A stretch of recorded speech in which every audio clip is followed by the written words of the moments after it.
From the Reynolds Journalism Institute at the Missouri School of Journalism, welcome to Global Journalist. I'm Jason McClure. 19 years ago, a new cable news channel was launched by the government of the tiny, oil-rich kingdom of Qatar. Since then, Al-Jazeera has become one of the largest and most influential news organizations in the world. Headquartered in Doha, today it has hundreds of journalists and more than 80 bureaus across dozens of countries. Its flagship Al Jazeera Arabic and Al Jazeera English channels and websites are viewed by a global audience of tens of millions of people. Al Jazeera has been lauded for its coverage of the U.S. war in Afghanistan, broadcasting live from the battlefield, and for its wall-to-wall coverage of the Arab Spring revolts, beginning in 2011, that helped topple authoritarian rulers across the Middle East. Its success has spurred imitators across the Arab world and elsewhere. But the channel's meteoric rise has not been without controversy. Its extended interviews with Osama bin Laden in the months after the September 11th attacks gave the al-Qaeda leader a huge platform to spread a message that tried to justify the murder of thousands of civilians. It's also been accused of being a tool of Qatar's foreign policy, cheerleading the ouster of Libya's Muammar Gaddafi while downplaying Shia uprisings in Saudi Arabia and Bahrain. One place where Al Jazeera has failed to attract large audiences in the United States. It launched Al Jazeera America in 2013, and it's won prestigious awards for its journalism. Yet only about 30,000 televisions are tuning into its primetime offerings in the U.S. After hiring a new CEO, and given the network's global success, few expect Al Jazeera to give up on the United States. On today's edition of Global Journalist, a sit-down with the Al Jazeera Media Network's Director General, Mostefa Souag. Mr. Souag, welcome to Global Journalist. Thanks so much for joining us. To start, just tell us a little bit about your background. I understand you have a doctorate in literary theory and were an academic teaching literary theory, literary criticism, and Al Jazeera. How does someone with that background become the head of a global news organization? Well, thank you very much for having me on your show. First of all, when I started my studies, I was always interested in literature. The media was just on the side. That's I was doing writing, shows, etc., as an additional thing. When I finished my undergraduate studies in Algeria and worked for a few years there, I moved to America. I did my master's degree and then PhD in literary studies and got my doctorate in December 1984. Before I went back to, Algeria and taught at the university for many years till I became full professor of literary studies. Then I moved to England through different countries. I moved to England to work for the BBC. And that was my first full-time media job. I was a reporter there, then assistant producer, and then when the BBC Arabic television closed down in 1996, I moved to another channel called MBC, which is Middle East Broadcast Corporation, that is in Arabic, till 2002, when then I joined Al Jazeera. And then from there, I produced programs. I became the editorial bureau chief of London for Al Jazeera. Then I was the one who started as a director the Al Jazeera Center for Studies. This is a research center. The research center, yeah, a think tank, which is now considered the sixth most important think tank in the Middle East and North Africa, even though it's a very young one. And of course, from there till I became the director of news for Al Jazeera Arabic, then the managing director of Al Jazeera Arabic, and then now I moved 2 years ago to the position of the Director General, in which I'm acting Director General. Well, tell us just a little bit about what your philosophy is. What is Al Jazeera's philosophy on covering international news? How do you think it's different from other big news organizations? I believe we focus on real hardcore news, and we don't go into entertainment. We believe that people need to know the truth, and we do our best as much as we humanly can be done to bring them the facts as they are, bring them the context in which those facts could be understood better, but bring them different kind of perspectives on this in the context, bring them in-depth analysis that is done by different analysts, researchers, professors, media people, etc., from opposite positions. At the same time, we bring them also politicians and civil society activists, individuals, just regular people in the street, to comment on these issues and show very precisely the difference between facts, news, analysis, and opinions, so people understand what we are doing. And we believe that when you give people the knowledge, you are empowering them. You are giving them the tools by which they can make the right decision for their life, or at least if it's the wrong decision, it's what they chose. It's their choice. Well, one of the ways that Al Jazeera is different from commercial news outlets is the way it's funded, and this is something that was really apparent during the Arab Spring. Al Jazeera gets its primary funding from the government of Qatar.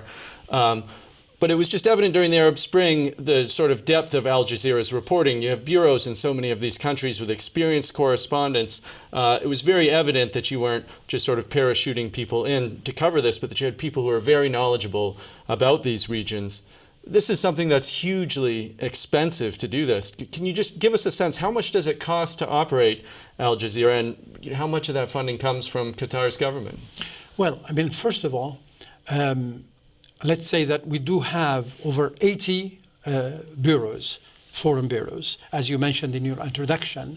And these people, the people who are working on those bureaus, comes from different nationalities, different races, different religions, different political orientation. We don't ask people what their religion is or what their race, etc., but we ask them to be professionals. So when they do their job, they should not think about their convictions, but about bringing the facts to the people. Second, in order to do that kind of things, yes, you do need money. And the money comes from the Qatari government. It's true from the beginning. One, it was established as a channel. The first one was the Arabic channel Al-Jazeera. The state of Qatar, and in the name of the Emir himself, Sheikh Hamad bin Khalifa, practically said, I'm not quoting, I'm just saying that, okay, you do have the money, you have the independence, you have the freedom, you have the protection, because you need also a state where your reporters are not bothered, by the police, etc. You have all those things. Now do your professional job. And how much is that? And as long as you do your job professionally, you are safe. The question was about professionalism, not about working for a certain political agenda by Qatar or by any other place. How much is the whole thing? We do have some revenue from advertisement, from selling some of the content, but it's very small, and we try to hopefully do it and invest it in somewhere. So one day, we hope that we will be independent even financially. And can you give me a figure? How much is that annual? I'm sorry, I can't. I don't think that's the right thing to do in this situation. This is Global Journalist. I'm Jason McClure. This week, an interview with Director General of the Al Jazeera Media Network, Dr. Mostefa Souag. A reminder that if you're interested in more Global Journalist content, visit us online at globaljournalist.org. We're also on social media. You can like us on Facebook or follow us on Twitter at Global Journ. Mr. Souag, we were just talking about this funding that does come from the Qatari government, and you were saying that it comes essentially with no strings attached. And I know this has been a subject of conversation that comes up again and again for you in your role, because, correct me if I'm wrong, you report to a board of directors. Yes. The chairman of that board of directors is part of the royal family, is a cousin of the Emir of Qatar. Is that not correct? Is it really the case that Al Jazeera can report on Qatar and its close allies in as aggressive a manner as it does on other countries? I mean, if you look at like the corruption probe into the 2022 World Cup in Qatar, is Al Jazeera, are you devoting investigative resources to doing that? We do indeed. We report anything about Qatar or about its allies, as you called them, without any restrictions. We use our editorial sense, our editorial expertise to report what is important to our audience. Sometimes people ask, why don't you report so much about Qatar? Qatar is a small country. There are not too many things actually to be reported. But whenever there is something to be reported, Al Jazeera will report it. If you watch Al Jazeera, for example, if you take Al Jazeera Arabic, which is the closest to the heart and the minds and the language of the Arab people, including government, we bring people who criticize Qatar, who criticize the Emir, criticize the countries neighboring like Saudi Arabia or the Emirates or whatever, very openly and in a very sharp way. And at the same time, you find people who defend them. Because we, as a channel of what we call the opinion and the other opinion, we have to bring all opinions. We also do the same thing about facts. And when you go to this board of directors meeting, nobody says to you, geez, we didn't like that report. No, why don't you stop doing that? No, if they say we don't like that report, we say, okay, that's fine. It's up to you to like it or not like it. But we in Al Jazeera have to do it this way. Because actually the board of directors themselves, including the president of the board of directors, Sheikh Hamad, as you said, who is a cousin of the Emir, that's true. His role, he and the board of directors, are to make sure that our editorial policy is implemented. That actually, if he noticed, which once in a while it might happen, that there is some kind of unbalanced reporting because of some reason. For example, sometimes you have two guests to represent two different points of view, but one of them doesn't come, doesn't answer, the last minute. So you bring one person, and of course the presenter would try to take the other side, but it's still not as strongly as it would be done by the other guy who was supposed to come. Then he would say, why you didn't do that? Because his position, his main role is to make sure that the editorial policy is implemented. And that is what we have to follow. And part of what's so interesting about this is that I think Al Jazeera is widely perceived as being a voice for the people in the Middle East, particularly during the Arab Spring. But within Qatar itself, I'm just going to read a brief quote to you from Amnesty International. It says that within Qatar, freedom of expression remains strictly controlled and the press routinely exercised self-censorship last year. So there seems to be this inherent contradiction in that Al Jazeera has great latitude in its reporting and a large level of independence that doesn't exist for media within Qatar itself. Well, I mean, Al Jazeera is an international channel. That's the reason, by the way, why we don't report that much on Qatar, because if the issue is not of relevant to the rest of the world, or let's say, for example, to the Arabs all over the Arab countries, then we don't report it. And that's why some people criticize us for this. However, inside Qatar, yes, there are some restrictions about the local media, and there is self-censorship, because for so many years, and I believe that Amnesty International noticed that, and other organizations noticed that, there have been a progress all the time. Every year you see better reporting, more freedom, not 100% yet, and I think they will get there. But for the internal media, it's like, or the local media, it's like with other political issues like democracy, like elections, etc. They are moving slowly, based on, I believe, on a project that they want to get there, but they don't want to have pitfalls, in which they can actually regret what they have done. So they are better than many other places, I would say most places in the Arab world, but they are not there yet, and they acknowledge that, and they are trying to work. They are educating their people to be professionals. And that's why we have, for example, some, not only the University of Qatar, but other universities coming from abroad, like Northwestern University, to teach media to the people in that area, so they get the professionalism that is needed in order to do the work that is needed by free media. I wanted to ask you as well about Al Jazeera's extensive influence in the Arab world. Now, many people have said that the Arab Spring wouldn't have been possible without Al Jazeera, and others argue that its influence is so great that you fundamentally couldn't get buy-in from the Palestinians or from the Arab population for any peace deal between Israel and Palestine. I want to ask you, how greatly do you feel the weight of responsibility on some of these issues, given Al Jazeera's enormous impact and influence? I think Al Jazeera has been having a lot of impact on people. a positive impact. That is through giving them the knowledge, as I mentioned earlier. We are not creating events, we are reporting on them. We are not creating a news, we report a news. If you take, for example, the Arab Spring. The Arab Spring, maybe a lot of people say that Al Jazeera was actually the reason for the Arab Spring. If that's true, then how Al Jazeera did such a thing? I mean, we are just a network. You need thousands of people in order just to gather a few people in one country. We don't have that kind of thing. What Al Jazeera has been doing is that has been raising the awareness of people when it comes to their political rights, to their social rights, to their human rights. And by giving them the information, I think we empower them. So when the Arabs started, especially the Arab youth, started the Arab Spring from Tunisia, as you know, and move on to the other countries, they had that kind of knowledge. They had that kind of confidence in themselves. Now, when Al Jazeera was covering the event very extensively, it also gave more power to these people because they felt that they were actually seen by the rest of the world. Previously, massacres happened in the Middle East, in so many different places. Massacres of people who were protesting outside peacefully and asking for their right. But nobody heard about them because there was no way to cover them. But Al Jazeera succeeded in covering them, covering the Arab world, mainly not only because Al Jazeera is bolder and is fearless, the journalists that work for Al Jazeera, but also because of the new media.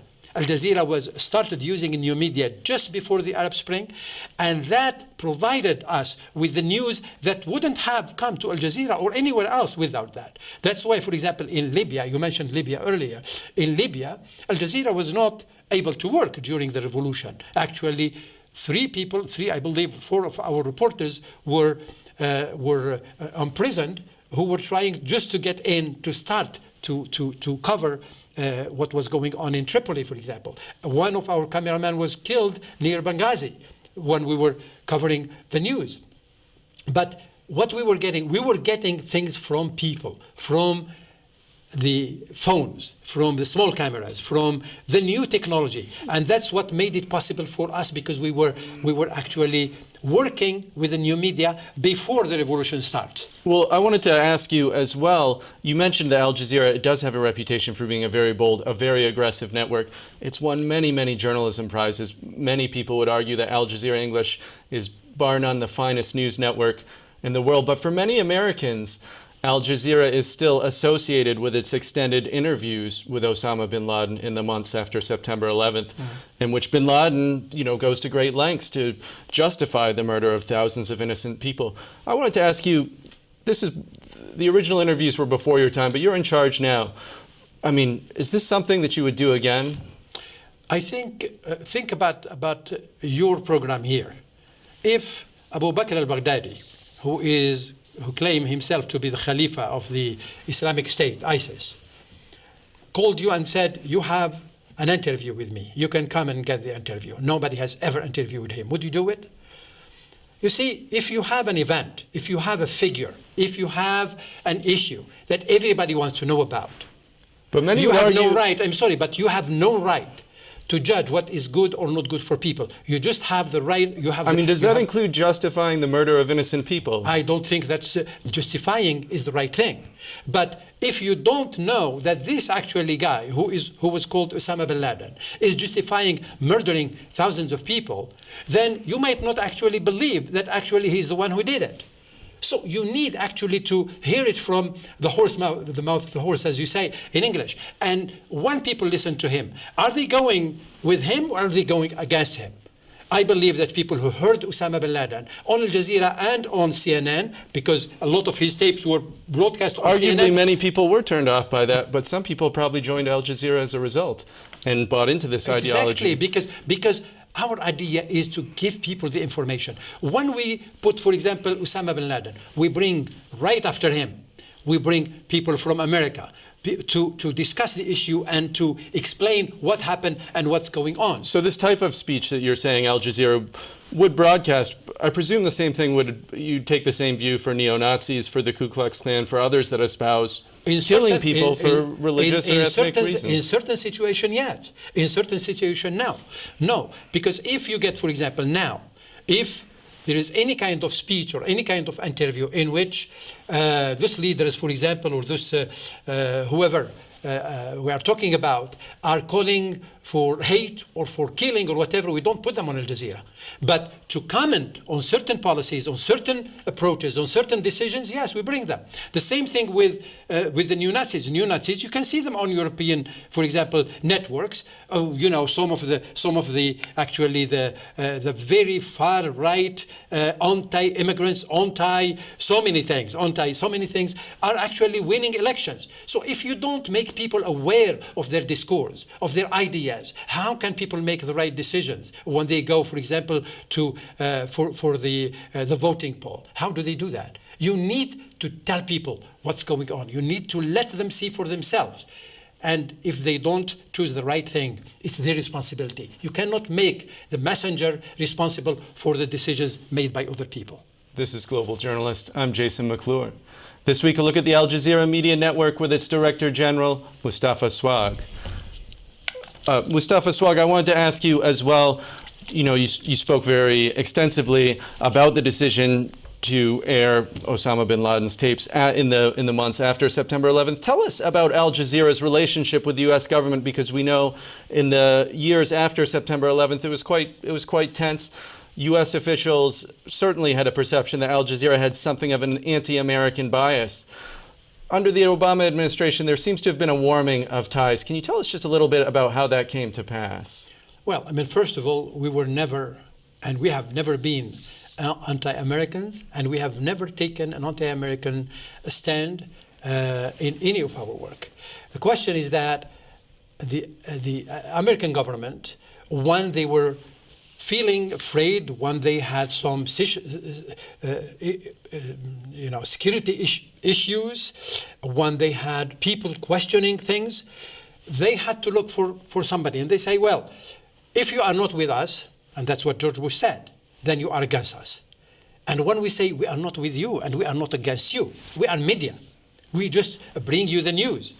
You see, this is the problem. It's to confuse between somebody who is bringing you the message and between the person who wrote the message, for example. So for the Americans at that time, they were putting Al Jazeera on this kind of position where you are against us just because we were reporting something else. We were not reporting only the American perspective. We were reporting the other perspective. But this re-engagement, then, you're saying, is as a result of a change in attitude by the U.S. government. It's not because Al Jazeera changed its editorial policy. Al Jazeera has never changed its editorial policies, but the Americans, I believe, because the situation is a little bit different now around the world, but because the American policymakers have been watching Al Jazeera. That's what we have been asking them. Say, don't take. They used to take actually reports from certain research centers that were, for ideological reasons or political reasons, they were anti-Al Jazeera, and they want to show only the bad side of Al Jazeera. So if they say, well, Al Jazeera is saying this and this, but not showing at the same time that we were showing the other side. For example, George Bush press conferences during, I'm talking about that time when the issue was very hot. We used to show those press conferences live on Al Jazeera with instant translation into Arabic. One with in Congress, discussions about the issues, different issues about America, including terrorism, etc.